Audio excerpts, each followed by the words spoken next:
क्या हो कि अचानक से ही काफी सारे लोग पास्ट की दुनिया से प्रेजेंट की दुनिया में आ जाएं और यहाँ पर आने के बाद उन्हें यहाँ पर एडजस्ट करने में बहुत ज्यादा दिक्कत हो रही हो, पर उसके बावजूद भी गवर्नमेंट उन्हें आज के हिसाब से ढालना चाहती हो। अब वैसे तो ये इस कहानी का दूसरा सीजन है और इसका पहला सीजन मैं ऑलरेडी एक्सप्लेन करके अपने चैनल पे डाल चुका हूँ, तो अगर आप लोगों ने उसका पहला सीजन नहीं देखा है तो पहले जाकर आप उसको चेकआउट करें, नहीं तो आपको आगे की कहानी समझने में काफी ज्यादा दिक्कत आ सकती है। आपको पहले सीजन का लिंक पिन कमेंट में या फिर डिस्क्रिप्शन में मिल जाएगा, तो वहां से जाके आप उस वीडियो को चेकआउट कर सकते हो। तो अब तक की कहानी में हम लोगों ने देखा था कि हिस्ट्री के सबसे दो महत्वपूर्ण वाइकिंग, जिसमें से एक का नाम थॉरिर और दूसरे का नाम ओलेफ था, वो प्रेजेंट की टाइमलाइन में आ गए थे और यहाँ पर आने के बाद भी उनके सपोर्टर उन्हें सपोर्ट कर रहे थे ताकि वो प्रेजेंट के टाइम में पावर में आ सके। साथ ही पिछले सीजन के दौरान इस बात का भी खुलासा हुआ था कि लोग सिर्फ पास्ट से ही प्रेजेंट में नहीं आ रहे थे, बल्कि प्रेजेंट के लोग भी पास्ट में जा रहे थे, और ये सब कैसे हो रहा था वो हमें इस सीजन में जानने को मिलेगा। तो इस सीजन की शुरुआत होती है 1888 के वाइट चैपल शहर से, जहां पर हम लोग बेन जोसेफ नाम के एक ऑफिसर को देख पाती हैं, जिसे अचानक से ही पता चलता है कि जैक द रिपर ने एक और क्राइम कमिट कर दिया है और उसने एक और औरत की जान ले ली है। इस बात को जानने के बाद बेन जोसेफ तुरंत ही जैक द रिपर को ढूंढने के लिए निकल जाता है। उसी दौरान हम लोग तीन औरतों को देखते हैं जो कि एक रेस्टोरेंट में आकर मिलती हैं, जिन्होंने साधारण से कपड़े पहने हुए थे, और उन तीनों की बातों से हम लोग जान पाती हैं कि उन्होंने कुछ ऐसा देख लिया है जिसके बारे में वो किसी को नहीं बता सकती, और अगर उन्होंने उसके बारे में किसी को बता दिया तो कोई उन्हें जान से मार देगा। पर उतने में ही वहां पर Ben Joseph Jack the Ripper को ढूंढते हुए पहुंच जाता है और उससे देखने के बाद वो तीनों औरतें वहां से निकल जाती हैं, पर उन तीनों को अचानक से जाते हुए वहां पर बेन जोसेफ ने देख लिया था। जिसके साथ ही अब सीन प्रेजेंट की टाइमलाइन में आता है, जहां पर हम लोग लास्ट को उसके घर में तैयार होते हुए देख पाती हैं। तभी अचानक से उसकी नजर टीवी पर चल रही न्यूज पर पड़ती है, जिसमें वो ओलेफ द फैट को देखता है, जिसने अपनी सच्चाई के बारे में पूरी दुनिया को बता दिया था, और साथ ही वो चाहता था कि वो यहाँ पर एक किंग की तरह राज करे। अब ये सब देखने के बाद लार्स खुद भी काफी ज्यादा शॉक था, क्योंकि वो इस बात को जानता था कि गवर्नमेंट कभी भी ऐसा नहीं होने देगी। पर बाहर की दुनिया में हम लोग देख पाती हैं कि शहर में ओलेफ द फैट के सपोर्टर यही चाहते थे कि गवर्नमेंट अपनी राज को छोड़ दे और ओलेफ द फैट उनके ऊपर राज करे। पर कुछ लोग ऐसे भी थे जो चाहते थे कि थॉरिर उनके ऊपर राज करे, और कुछ लोग ऐसे भी थे जो यही चाहते थे कि जैसा सब कुछ चल रहा है वैसा ही सब कुछ चलता रहे।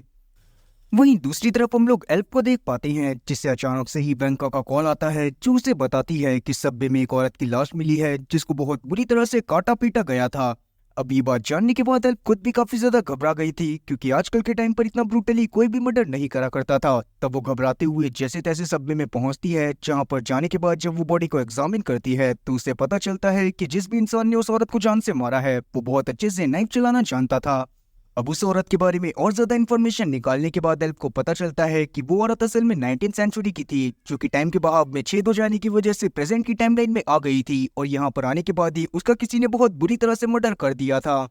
पर क्योंकि उस औरत ने प्रेजेंट की टाइमलाइन के हिसाब से अपना और कोई डॉक्यूमेंट नहीं बनवाया हुआ था, इसीलिए एल्फ को उसकी टाइमलाइन के अलावा किसी और चीज के बारे में कुछ भी पता नहीं चलता। अब क्योंकि एल्फ के लिए ये केस बहुत ज्यादा मुश्किल होने वाला था और वो लार्स के अलावा किसी और के साथ इस केस को सॉल्व नहीं करना चाहती थी, इसीलिए वो पुलिस डिपार्टमेंट पे बात करके लार्स को एज अ कंसल्टेंट इस केस में हायर करवा लेती है। अब लार्स जब इस बारे में सुनता है तो वो काफी ज्यादा खुश होता है, क्योंकि कहीं ना कहीं वो अपने काम को बहुत ज्यादा मिस कर रहा था। अब किलर ने जिस तरह की उस बॉडी की हालत करी हुई थी, उसको देखने के बाद एल्फ के सारे सीनियर बहुत ज्यादा शॉक थे, और साथ ही उन्हें उस औरत के लिए बहुत ज्यादा बुरा भी लग रहा था। पर उनके हाथ में ऐसा कोई भी क्लू नहीं था जिसके थ्रू वो किलर तक पहुंच सकते थे। वहीं दूसरी तरफ हम लोग ओलेफ द फैट को देख पाती हैं, जो कि गवर्नमेंट ऑफिशियल्स के पास जाकर डिमांड करता है कि उसे नॉर्वे का राजा बना दिया जाए। पर इस बात को सुनने के बाद सभी लोग उसकी डिमांड को खारिज कर देती हैं, और इस बात से ओलेफ द फैट काफी ज्यादा डिप्रेस्ड हो जाता है। वो किसी भी हालत में अभी के समय पर पावर में आना चाहता था, पर गवर्नमेंट उसे कोई भी चांस नहीं देती। इसी वजह से वो काफी ज्यादा परेशान हो जाता है और तुरंत ही मैडी के पास जाकर उससे बातें करने लगता है। अब मैडी जो ना जाने कैसे पर ओलेफ द फैट की कट्टर सपोर्टर बन गई थी, वो उसे सजेस्ट करती है कि शायद उसे अपनी सारी की सारी चीजें आजकल के लोगों को बतानी चाहिए और अपनी महानता की गाथाएं सुनानी चाहिए, जिसके बाद ही हो सकता था कि आजकल के लोग उसे वापस से अपने राजा के रूप में देखने लगे। लेकिन ओलेफ द फैट इस बात को जानता था कि इस सब से कुछ भी नहीं होने वाला, इसीलिए वो डिसाइड करता है कि वो एक दूसरे रास्ते की तलाश करेगा ताकि वो वापस से पावर में आ सके। अब रात के समय में हम लोग एल्फ को देख पाती हैं, जो कि अपने घर में ही सोते हुए नींद में चलना चालू कर देती है, और इस बारे में जब एल्फ को रियलाइज होता है तो वो काफी ज्यादा परेशान होने लगती है, क्योंकि उसे इस चीज का रीजन नहीं पता था। वहीं जब इस बारे में थॉरिर को पता चलता है कि एल्फ परेशान है, तो वो तुरंत ही वोल्वा नाम की एक सॉर्सरस को, जो कि उसके ही टाइम की सॉर्सरस थी, उसको एल्फ के पास भेज देता है ताकि वो एल्फ की कुछ मदद कर पाए। अब क्योंकि वोल्वा के पास भी कुछ खास शक्तियां थी, इसीलिए जैसे ही वो एल्फ को टच करती है वैसे ही उसे वही विजन दिखाई देने लगता है जिसमें थॉरिर ने बचपन में एल्फ की डूबने से जान बचाई थी और उस समय पर एल्फ ने एक लाइफ जैकेट पहना हुआ था। लेकिन एल्फ को इस बात पर भरोसा नहीं हो रहा था कि वोल्वा के पास कुछ खास शक्तियां हैं और उन्हीं की मदद से उसने उसके विजन के बारे में जाना है। उसे ये लग रहा था कि थॉरिर ने ही उस विजन के बारे में वोल्वा को बताया होगा ताकि वो एल्फ को इस बात का यकीन दिलवा सके कि वो फ्यूचर की दुनिया से आई थी। पर क्योंकि एल्फ खुद भी इस बात पर भरोसा नहीं करना चाहती थी और उसने थॉरिर को मना भी करा था कि वो इस बारे में किसी को भी ना बताए, इसीलिए वो गुस्से में आ जाती है और थॉरिर के पास जाकर उसे उल्टा सीधा बोलने लगती है। पर हम लोग थॉरिर की बातों से जान पाती हैं कि उसने किसी को भी इस बारे में कुछ भी नहीं बताया था। मीनवाइल हम लोग लार्स को देख पाते हैं जो कि अभी मिली लाश के बारे में इंफॉर्मेशन निकालने की कोशिश कर रहा था। तभी अचानक से उसे इंग्लैंड में हुए केस के बारे में पता चलता है जिसमें भी कातिल ने इतनी ही बेरहमी के साथ एक औरत की जान ले ली थी। इसीलिए वो कुछ ब्रिटिश ऑफिसर से कांटेक्ट करता है ताकि वो उनकी मदद से दोनों केस में सिमिलैरिटीज को ढूंढ सके और इस केस को सॉल्व कर सके। आगे हम लोग वापस से ओलेफ को देख पाते हैं जो कि एक म्यूजियम में आया हुआ था और अभी के समय पर वो एक वॉरियर के स्कल को बहुत ध्यान से देख रहा था। तभी अचानक से उसके दिमाग में एक आइडिया आता है और उसे इस बात का पता चलता है कि उसके सामने सिर्फ दो मुसीबतें हैं जिनको उसे सबसे पहले निपटाना होगा, जिसमें से एक मुसीबत थी थॉरिर और दूसरी मुसीबत थी कि गवर्नमेंट ऑफिशियल्स बिल्कुल भी उसकी बात को नहीं सुन रहे थे, क्योंकि गवर्नमेंट ऑफिशियल के हिसाब से थॉरिर भी एक वाइकिंग था जो कि प्रेजेंट की टाइमलाइन में आने के बावजूद भी सत्ता का भूखा नहीं था और वो नहीं चाहता था कि उसे कहीं का भी राजा बनाया जाए। और अब गवर्नमेंट ऑफिशियल्स की इसी मानसिकता को चेंज करने के लिए ओलेफ द फेट अपने दिमाग में एक आइडिया सोचता है और सीधा अपने साथियों के साथ उस जगह के लिए निकल जाता है जहाँ पर उसके बेटे मैग्नस को दफनाया गया था। आगे हम लोग देख पाते हैं कि स्कॉटलैंड से दो ऑफिसर ओस्लो आते हैं ताकि वो लार्स की इस केस को सॉल्व करने में थोड़ी सी मदद कर पाएं। असल में उन दोनों ऑफिसर्स ने जैक द रिपर के काफी सारे केसेस को देखा था और उन्हें लग रहा था कि कहीं ना कहीं ये केस भी जैक द रिपर से ही कनेक्टेड हो सकता है। उन दोनों में से एक बंदा खुद बेन जोसेफ था जिसको हमने सीजन की शुरुआत में 1888 की टाइमलाइन में देखा था। असल में वो भी टाइम के बहाव में छेद होने की वजह से प्रेजेंट की टाइमलाइन में आ गया था और यहाँ पर आने के बाद भी वो अपनी पुलिस की जॉब को कंटिन्यू कर रहा था। तब उसकी बातों से हम लोग जान पाती हैं कि उसके हिसाब से हो सकता था कि जैक द रिपर भी 1888 की टाइमलाइन से गायब होकर इस टाइमलाइन में आ गया हो और यहाँ पर आने के बाद वो काफी सारे मर्डर को अंजाम दे रहा हो, क्योंकि कहीं ना कहीं इतनी ब्रूटैलिटी के साथ जैक द रिपर ही मर्डर करा करता था। अब वैसे तो किसी को भी बेन जोसेफ की बात पर पूरी तरह से भरोसा नहीं हो रहा था, पर क्योंकि ये चीज पॉसिबल हो सकती थी इसीलिए कोई भी उसकी बात के बीच में क्वेश्चन नहीं करता। जिसके बाद जब बेन जोसेफ अपनी बात को पूरा कर लेता है तो वो लार्स के पास आकर उसे एक बुक देता है। उस बुक में जैक द रिपर के द्वारा करे गए सारे के सारे क्राइम के बारे में डिटेल में लिखा हुआ था और कहीं ना कहीं लार्स को उससे मदद मिल सकती थी ताकि वो इस केस को सॉल्व कर सके। इसीलिए लार्स भी अपने घर में आने के बाद उस बुक को अच्छे से पढ़ना चालू कर देता है। तभी अचानक से उसको वापस से कुछ विजन्स आने लगते हैं जिसमें वो देखता है कि उसके रूम की लाइट चली गई है और जैसे ही वहाँ की लाइट जाती है वैसे ही उसके सामने एक अजीब सा क्रीचर आ जाता है जो लग तो इंसानों के जैसा ही रहा था, पर वो खुद को ओडिन बुला रहा था। जो जानने के बाद लार्स काफी ज्यादा शॉक होता है क्योंकि पहले के टाइम पर उसके सामने जो उसका इमेजिनरी फ्रेंड आया करता था वो किसी ओडिन के बारे में ही बात करा करता था। वहीं दूसरी तरफ हम लोग बेन जोसेफ और उसके साथी को पुलिस स्टेशन में देख पाते हैं जो कि एक ऑफिसर के पास जाकर कुछ औरतों के डेटा को निकालने के लिए बोल रहा था। तब वो पुलिस वाला भी बेन जोसेफ की बात को मानकर उससे उन तीनों औरतों का डेटा निकाल कर दे देता है जो बेन जोसेफ ने मांगा था, क्योंकि उसे लग रहा था कि हो सकता है कि बेन जोसेफ को उन तीनों औरतों का डेटा अभी के केस को सॉल्व करने के लिए चाहिए। पर जैसे ही बेन जोसेफ को उन तीनों औरतों का डेटा मिलता है तो उसके बाद हम लोग देखते हैं कि बेन जोसेफ अपने साथी के साथ बाहर जाकर अपने पुलिस वाले ID कार्ड को तुरंत ही आग में जला देता है। और अब ऐसा हो सकता था कि बेन जोसेफ कोई असली पुलिस वाला ना हो, पर अगर वो पुलिस वाला नहीं है तो वो कौन है, इसके बारे में हमें आगे जानने के लिए मिलेगा। खैर अगली सुबह हम लोग एक जर्नलिस्ट को देखती हैं जो कि जब वो अपने ऑफिस में जाती है तो उसके डेस्क पर उसके लिए एक पार्सल आया हुआ था जिसके साथ एक लेटर भी था। तब वो जर्नलिस्ट सबसे पहले उस पार्सल को खोलती है जिसमें कुछ बॉडी पार्ट्स रखे हुए थे जिन्हें देखने के बाद वो तुरंत ही बेहोश हो जाती है। तब वहां पर लार्स को बुलाया जाता है जो कि जब लेटर में लिखी गई हैंडराइटिंग को ध्यान से देखता है तो उसे समझ में आ जाता है कि ये सारा का सारा काम कहीं ना कहीं जैक द रिपर का ही है, क्योंकि जैक द रिपर ने उस लेटर में भी एक क्लू छोड़ा हुआ था जिससे ये बात पहचानी जा सके कि ये काम उसने ही करा है। अब लार्स इस चीज की इन्वेस्टिगेशन में भी लग गया था क्योंकि कहीं ना कहीं उसे जैक द रिपर को ढूंढने का काम ही करना था। आज का काम खत्म करने के बाद जब वो अपने घर में जाता है तभी अचानक से उसके सामने वापस से ओडिन आता है जो कि उसे उस बुक की तरफ इशारा कर रहा था जो बेन जोसेफ ने उसे दी थी। और तब उस बुक को ध्यान से देखने के बाद लार्स को ये बात भी समझ में आ जाती है कि बेन जोसेफ कोई असली पुलिस वाला नहीं था। इसीलिए वो तुरंत ही अगले दिन अपने सीनियर के पास जाकर इंग्लैंड में फोन करने के लिए बोलता है ताकि वो ये बात जान पाए कि सच में उन लोगों ने किसी ऑफिसर को यहाँ पर भेजा था या फिर नहीं। और अब जैसा कि लार्स ने सोचा था कि बेन जोसेफ कोई असली पुलिस वाला नहीं है तो उसका शक एकदम सही साबित होता है। जब उसकी बात स्कॉटलैंड के सीनियर ऑफिसर से कराई जाती है तो उसे ये बात पता चलती है कि स्कॉटलैंड से कोई भी ऑफिसर ओस्लो में नहीं भेजा गया था ताकि वो इस केस में मदद कर सके।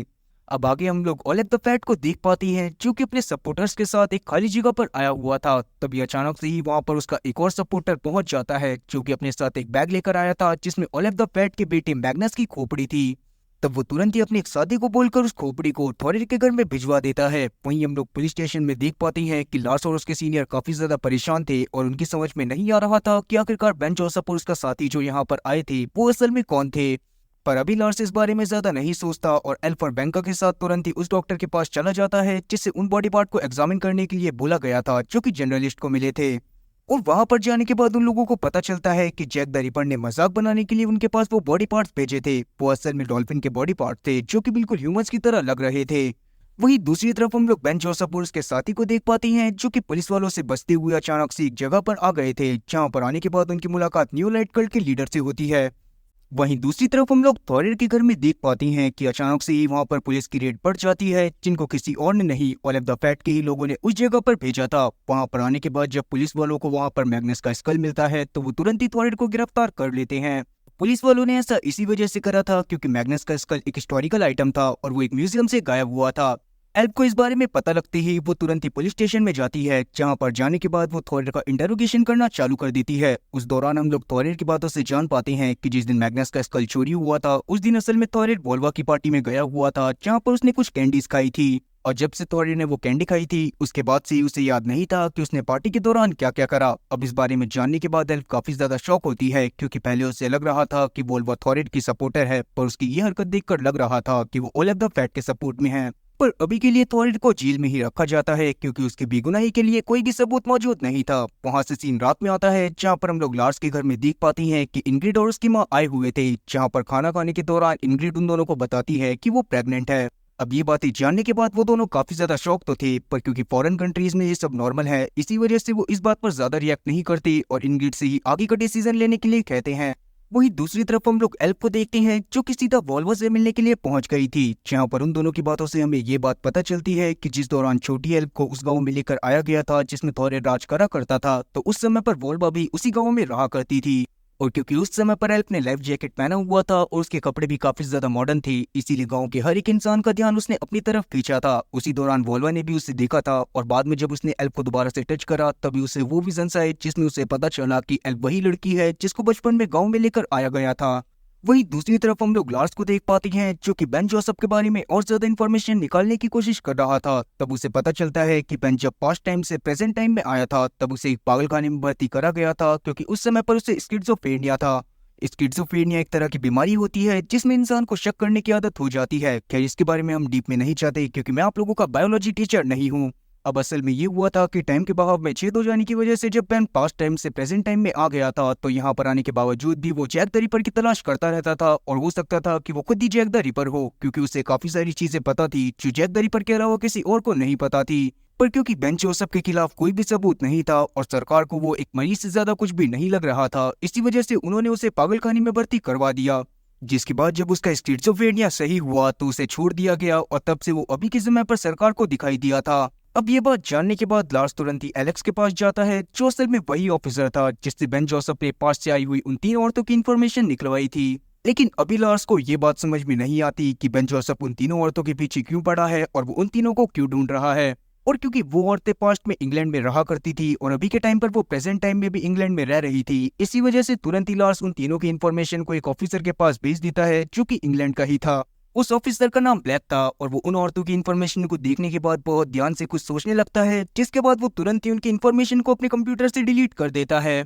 अब रात के समय में हम लोग देखते हैं कि वोल्वा जाकर ओलेग द फैट से मिलती है और उन दोनों की बातों से हम लोग जान पाते हैं कि असल में पहले उन्हें लग रहा था कि मैडी वो लड़की है जो कि प्रेजेंट के टाइम से पास्ट में ट्रेवल कर गई थी पर असल में वो लड़की मैडी नहीं बल्कि वो लड़की एल्फ थी जो कि बचपन के टाइम पर ही पास्ट में चली गई थी। असल में गई तो मैडी भी पास्ट में थी पर उस समय पर ओलेग द फैट एक मिसअंडरस्टैंडिंग के चलते उसकी जान बचाई थी और साथ ही उसका ख्याल भी रखा था। पास्ट की टाइमलाइन में वाइकिंग के मोस्ट इंपोर्टेंट 2 ही राजा हुआ करते थे जिसमें से एक था ओलेफ और साथ ही दूसरा था थॉरिर। और उस समय पर ओलेफ को ये लगा था कि शायद मैडी वही बच्ची है जिसकी जान थॉरिर ने पहले बचाई थी और अभी के समय पर वो थॉरिर से अलग हो गई होगी। और क्योंकि ओलेफ द फैट हमेशा से ही थॉरिर से लड़ाई कर उसे जान से मारना चाहता था पर वो एक समझौते के चलते ऐसा नहीं कर पा रहा था इसीलिए उसने जानबूझकर मैडी को अपने पास रख लिया था ताकि थॉरिर उसे ढूंढता हुआ आए और वो उससे लड़ाई कर उसे जान से मार दे। अब प्रेजेंट के टाइम पर ये बात जानने के बाद ऑलिव द फैट काफी ज्यादा शॉक होता है और तुरंत ही एल्फ को ढूंढने में लग जाता है। वहीं हम लोग एल्फ और साथी लार्स को देख पाते हैं जो कि अपनी केस की इन्वेस्टिगेशन को आगे बढ़ाने के लिए लंदन में आ गए थे।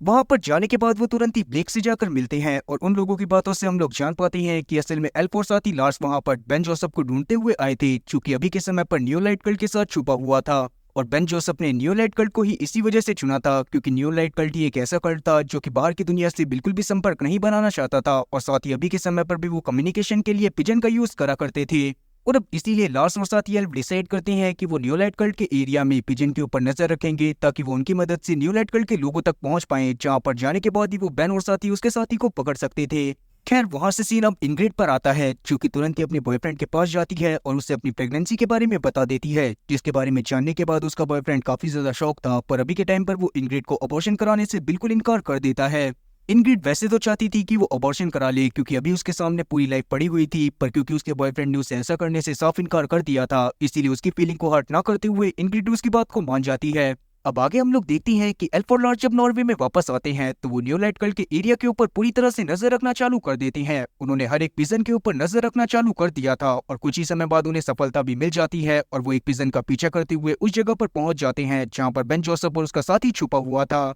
वहां पर जाने के बाद उन्होंने बेन जोसेफ और उसके साथियों को गिरफ्तार कर लिया था। साथ ही वहां पर उन्हें काफी सारे लोगों की फाइल भी मिली थी, जिसमें से एक फाइल उन 3 औरतों की थी जो कि पास्ट से प्रेजेंट टाइम में आ गई थी। तब वहां पर एक ऑफिसर को लगता है कि शायद वो तीनों औरतें इतनी ज्यादा इंपॉर्टेंट नहीं है, पर उस दौरान हम लोग यॉन को देखते हैं जो कि उन तीनों औरतों की फाइल्स की फोटो को अपने फोन में खींच लेता है और वहां से निकल जाता है। अब लार्स ने अभी के समय पर बेन जोसेफ को पकड़ तो लिया था, पर वो काफी ज्यादा परेशान था क्योंकि बेन जोसेफ किसी से भी बात करने के लिए तैयार नहीं था। इसीलिए वो अपने घर में चला जाता है, जहाँ पर जाने के बाद जब वो परेशान होकर बैठा हुआ था तभी उसके सामने वापस से ओडिन आता है जो कि उसे ट्रैम्प ऑक्साइड यूज करने के लिए बोलता है। और तब हम लोग ओडिन की बातों से ये बात भी जान पाती है कि लार्स को अभी के समय पर ओडिन और साथ ही उसके इमेजिनरी फ्रेंड के विजन इसी वजह से आ रहे थे क्योंकि उसने अचानक से ट्रैम्पोक्सिट लेना बंद कर दिया था। पर ट्रैम्पोक्सिट उसके दिमाग की मेंटल क्लियरिटी को एकदम से इनहेंस कर देता था और इसी वजह से शायद उसे ट्रैम्पोक्सिट ले लेना चाहिए। पर अभी के समय पर लार्स इस बात के लिए नहीं मानता। अगले दिन हम लोग देखते हैं कि बेन जोसेफ लार्स से बात करने के लिए मान जाता है और उस दौरान उनके बीच में काफी सारी बातें होती हैं जिनके बारे में अभी हमें कुछ भी नहीं बताया जाता।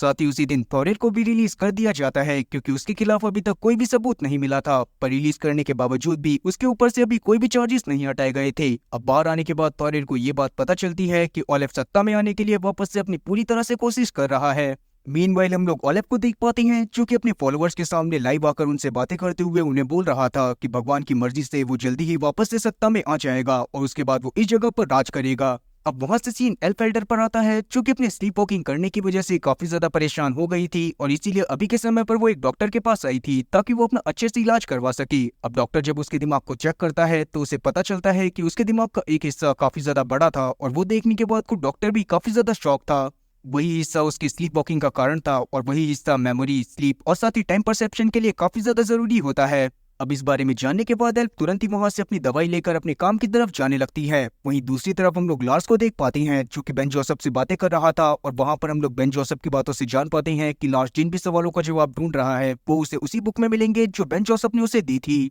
इसका मतलब यही था कि बेन जोसेफ अभी भी जैक द रिपर के बारे में उसे पूरी तरह से सच्चाई नहीं बता रहा था। वहीं दूसरी तरफ हम लोग एलेक्स को देखते हैं जो कि मेट्रो स्टेशन के सारे कैमरा के ऊपर नजर रखे हुए था। तभी अचानक से ही उसकी नजर एक आदमी के ऊपर पड़ती है जो कि अधेड़ उम्र का लग रहा था, पर जैसे ही वो उसकी शक्ल को देखता है तो वो काफी ज्यादा शॉक हो जाता है। उस आदमी का नाम असल में जॉन रॉबर्ट था जो कि पास्ट के समय का एक बहुत ही मशहूर थियोरेटिकल फिजिसिस्ट था। अभी सब देखने के बाद एलेक्स काफी ज्यादा शॉक होता है क्योंकि उसने कभी भी इमेजिन नहीं करा था कि ऐसा बंदा भी पास्ट से टाइम ट्रेवल कर प्रेजेंट की टाइमलाइन में आ जाएगा। और सबसे शॉकिंग बात तो ये थी कि जॉन रॉबर्ट्स ने ही जैक द रिपर की वो पूरी की पूरी बुक लिखी हुई थी। जब लार्स को इस बारे में पता चलता है तो वो जॉन रॉबर्ट्स के बारे में भी जानकारी निकालने में लग जाता है। अब क्योंकि लार्स और साथी एल्फ बेन जोसेफ से अपनी तरफ से पूरी की पूरी इंटेरोगेशन कर चुके थे, इसलिए बेन जोसेफ को भी उसके होमलैंड में वापस भेज दिया जाता है जहां पर जाने के बाद ही उसे अब सजा होने वाली थी। पर बेन जोसेफ के उसके होमलैंड में जाने से पहले एल्फ और लार्स उसे एक बार वापस से इंटेरोगेट करना चाहते थे, पर इस बार उनके सीनियर की तरफ से उन्हें इस चीज की परमिशन नहीं मिलती, जैसे उनके सीनियर उससे कुछ बहुत बड़ा छुपाने की कोशिश कर रहे हों।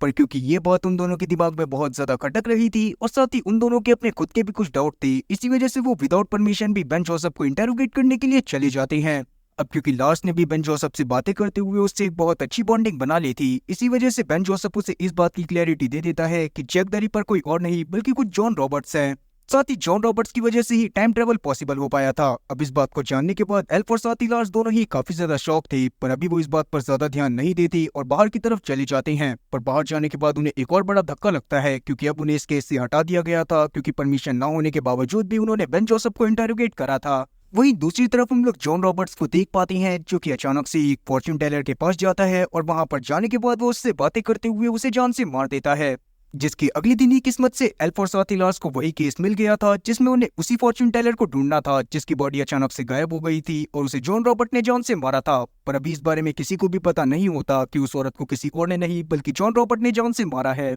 अब आगे हम लोग देख पाती हैं कि एल्फ जब इस बारे में जानकारी इकट्ठा करने के लिए आई थी और वो एक बेंच के ऊपर बैठकर पानी पी रही थी, तभी अचानक से ही उसे लगता है कि वो आसपास की चीजों को बहुत ज्यादा ही जूम कर देख पा रही है। साथ ही उसकी इंट्यूशन पावर भी काफी ज्यादा स्ट्रॉन्ग हो गई थी और अब उसी पावर के चलते वो कुछ ही समय में उस डेड बॉडी को ढूंढ लेती है, जो कि असल में उसी फॉर्च्यून टेलर की थी जिसे जॉन रॉबर्ट ने जान से मारा था। उस बॉडी को भी जॉन रॉबर्ट ने बहुत बुरी तरह से स्टैप करा हुआ था, जो देखने के बाद एल्फ और साथी लार्स दोनों में से किसी को भी अच्छा नहीं लगता। जिसके बाद जब वो उस औरत की और ज्यादा इन्फॉर्मेशन निकलवाती हैं, तब उन्हें पता चलता है कि उस औरत ने मरने से पहले एक औरत को फोन करा था, जो कि असल में उन्हीं 3 औरत में से एक थी, जो कि पास्ट की टाइमलाइन से प्रेजेंट की टाइमलाइन में आ गई थी। वही दूसरी तरफ हम लोग जॉन रॉबर्ट्स को देख पाते हैं, जो कि अपने साथ उस फॉर्च्यून टेलर का फोन लेकर आ गया था। तब वो किसी तरह से उसके फोन को हैक करता है और उसे हैक करने के बाद वो उसमें से उन 3 औरतों में से एक का नंबर निकाल लेता है, जिसका नाम एमा था। तब जॉन एमा से बात करते हुए उसे मिलने के लिए बुला लेता है। एमा को भी यही लग रहा था कि वो फॉर्च्यून टेलर से बात कर रही है, इसीलिए वो मिलने के लिए भी मान जाती है। वहीं दूसरी तरफ हम लोग वोल्वा को देख पाते हैं, जो कि ओलिव के पास आई थी और तब जाकर उनकी बातों से हम लोग जान पाते हैं कि आखिरकार वोल्वा एल्फ को क्यों किडनैप करना चाहता था।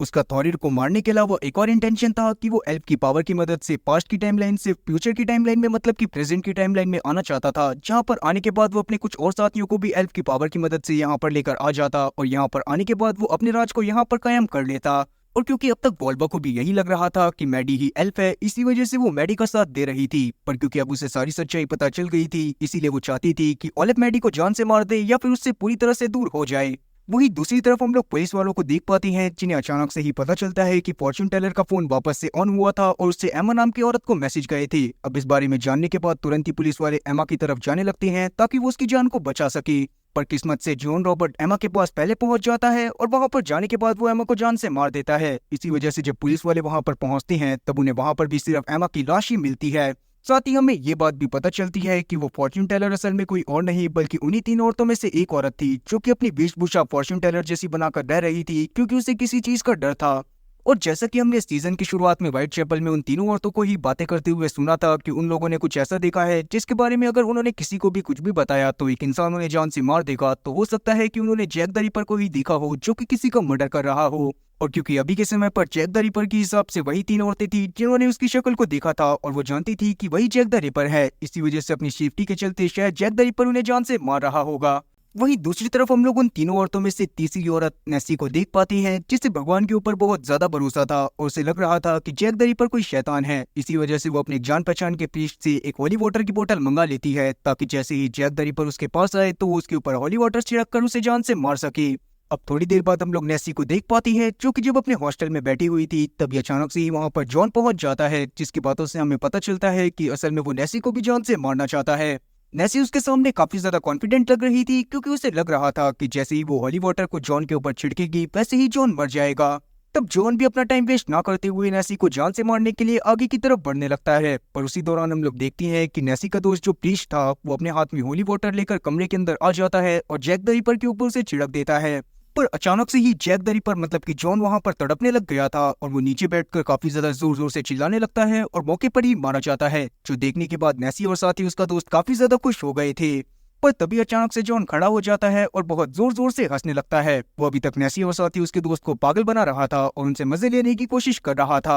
अब ये सब देखने के बाद नेसी और साथ ही उसका दोस्त काफी ज्यादा शॉक थे, पर वहां पर नेसी अपने पास मौजूद एक गन को निकाल लेती है और तुरंत ही उसकी बुलेट को जॉन की तरफ फायर कर देती है। और तब जाकर हमें पता चलता है कि जॉन के पास असल में कुछ सुपरनैचुरल पावर है, क्योंकि जैसे ही नेसी उसकी तरफ बुलेट को फायर करती है, वैसे ही बहुत आराम से जॉन अपना ध्यान लगाकर उस बुलेट को डॉच कर देता है। और तब वो बुलेट नेसी की ही दोस्त के जाकर लग गई थी और मौके पर ही नेसी की दोस्त की मौत हो जाती है, जो देखने के बाद नेसी को काफी ज्यादा बुरा लग रहा था, क्योंकि वो अपनी उस दोस्त से बहुत ज्यादा प्यार करती थी। पर जॉन को इस सब से कोई भी फर्क नहीं पड़ता और वो तुरंत ही नेसी को खींचता हुआ अपने साथ कहीं पर लेकर जाने लगता है। वही दूसरी तरफ हम लोग लार्स और साथ ही एल्फ को देख पाते हैं, जहाँ पर एल्फ लार्स को बता देती है कि उसकी इंट्यूशन पावर अचानक से काफी ज्यादा बढ़ गई है और साथ ही वो काफी ज्यादा स्मार्ट भी हो गई है। तभी अचानक से ही उन दोनों के पास उनके सीनियर्स का कॉल आता है और उन्हें ये बात भी पता चलती है कि उन तीनों को अब एक और लड़की को ढूंढना होगा जिसका नाम नेसी है, और साथ ही उन्हें उस केस में भी वापस से अपॉइंट कर लिया गया है जिसमें उन्हें जॉन रॉबर्ट्स को ढूंढना है। और अब ये बात जानने के बाद वो दोनों के दोनों ही काफी ज्यादा खुश थे, और क्योंकि अभी के समय पर लार्स कोई और मिस्टेक नहीं करना चाहता था, इसीलिए वो अपने घर में जाने के बाद ओडिन की बात को मानता हुआ ट्रैम्पॉक्सेट को ले लेता है और वापस से अपने ऑफिस में आ जाता है। लेकिन ट्रैम्पॉक्सेट को लेने के बाद जब उसने अपने आप को शीशे में देखा था, तब उसे ओडिन की परछाई ही नजर आ रही थी। अब ऐसा क्यों हो रहा था, इसके बारे में हमें आगे जानने के लिए मिलेगा। खैर, अभी के समय पर हम लोग लार्स और साथी एल्फ को देखते हैं जो कि अपने सीनियर के कंप्यूटर के पास जाकर उसे पूरी तरह से हैक कर लेते हैं, और तब उन्हें प्रोजेक्ट 19 के बारे में पता चलता है, जिसे ब्रिटिश गवर्नमेंट और नॉर्वे की गवर्नमेंट साथ में मिलकर चला रही थी। और वो लोग ये कोशिश कर रहे थे कि वो अपने सोल्जर को 5 की टाइमलाइन में भेज पाएं। और अब ये बात जानने के बाद लार्स और साथी एल्फ दोनों ही काफी ज्यादा शॉक थे, और उन्हें ये बात भी समझ में आ गई थी कि समय के बहाव में जो छेद हुआ था वो उसी प्रोजेक्ट की वजह से हुआ था, और साथ ही गवर्नमेंट ने इस चीज को सभी लोगों से छुपा कर रखा हुआ था। और इसमें जॉन रॉबर्ट का रोल यही था कि उसने पहले से फिजिक्स की काफी सारी थ्योरी दी हुई थी, जिसकी वजह से ही टाइम ट्रेवल को पॉसिबल बनाया जा सकता था। और क्योंकि गवर्नमेंट ने उस प्रोजेक्ट को चालू कर दिया था, इसी वजह से उन्होंने सबसे पहले समय के बहाव में छेद कर जॉन रॉबर्ट को ही इस एरा में बुलाया था। साथ ही हमें ये बात भी पता चलती है कि उस प्रोजेक्ट का लीडर कोई और नहीं बल्कि खुद एजेंट ब्लैक था। अब इस बात को जानने के बाद लार्स और एल्फ और ज्यादा शॉक हो गई थी, और वो इस बारे में जाकर अपने सीनियर्स को बता देते हैं। पर उसके सीनियर्स एजेंट ब्लैक से बात कर पाते कि उतने में ही जॉन रॉबर्ट की तरफ से उनके पास एक मैसेज आ जाता है, जिसमें उसने नेसी के बदले में एजेंट ब्लैक की डिमांड करी थी। किसी को भी ये बात समझ में नहीं आ रही थी कि एजेंट ब्लैक को उन्हें जॉन रॉबर्ट को सौंप देना चाहिए या फिर नहीं। खैर, रात में हम लोग देख पाती हैं कि इंग्रिड जब लार्स और साथी अपनी माँ के साथ होती है, तो उस दौरान वो उन्हें बताती है कि वो अपने बच्चे को अपने पास ही रखना चाहती है और वो अबॉर्शन नहीं कराना चाहती। तब लार्स और साथी इंग्रिड की माँ दोनों ही उसको इस फैसले पर सपोर्ट करते हैं, क्योंकि वो नहीं चाहते थे कि वो किसी भी तरह की जबरदस्ती इंग्रिड के साथ करें। वहीं दूसरी तरफ हम लोग ओलेफ द फैट को देख पाती हैं, जिसके बारे में मैडी को ये बात पता चल गई थी कि ओलेफ द फैट उसे मारने की प्लानिंग कर रहा था, और इसी वजह से मैडी ने उसके घर में काफी सारी इलीगल चीजें रख ली थी और उसके बारे में पुलिस वालों को बता दिया था। इस बारे में जानने के बाद ओलेफ द फैट काफी ज्यादा शॉक होता है और तुरंत ही एल्फ एल्डर को ढूंढने के लिए निकल जाता है, क्योंकि अभी के समय पर एल्फ एल्डर ही थी जो कि ओलेफ द फैट और साथ ही वोल्वा को उनकी टाइमलाइन में अपनी पावर की मदद से वापस भेज सकती थी। अब एल्फ एल्डर के पास ये सारी की सारी पावर्स हैं भी या फिर नहीं, इसके बारे में हमें आगे जानने के लिए मिलेगा। वहीं दूसरी तरफ हम लोग बाकी सारे पुलिस वालों को देख पाते हैं, जिन्होंने ये चीज डिसाइड कर ली थी कि वो जॉन के ऑफर को एक्सेप्ट कर लेंगे और नेसी के बदले में ब्लैक को उसके पास भेज देंगे। तब उन्होंने जॉन के कहे मुताबिक ब्लैक को एक फोन देकर उस लोकेशन पर भेज दिया था जहां पर ब्लैक ने उसे बुलाया था। वहां पर जाने के बाद अचानक से ही ब्लैक के पास एक फोन आता है जो असल में जॉन का ही था, और तब जॉन उसको वहां से एक टनल में बुला लेता है। उस टनल के बारे में किसी और को पता नहीं होता, इसी वजह से जैसे ही ब्लैक वहां पर जाता है, वैसे ही अचानक से वहां पर जॉन उसके सामने पहुंच जाता है, जो कि उसे मारते हुए बताने लगता है कि उसने नेसी को पहले ही जान से मार दिया था, क्योंकि पहले के टाइम पर उन तीनों लड़कियों ने जिनको अभी तक जॉन ने जान से मारा था उसे टाइम ट्रेवल का प्रोजेक्ट करते हुए देख लिया था। और अब ये सारी बातें बताने के बाद तुरंत ही जॉन वहां पर ब्लैक की भी जान ले लेता है।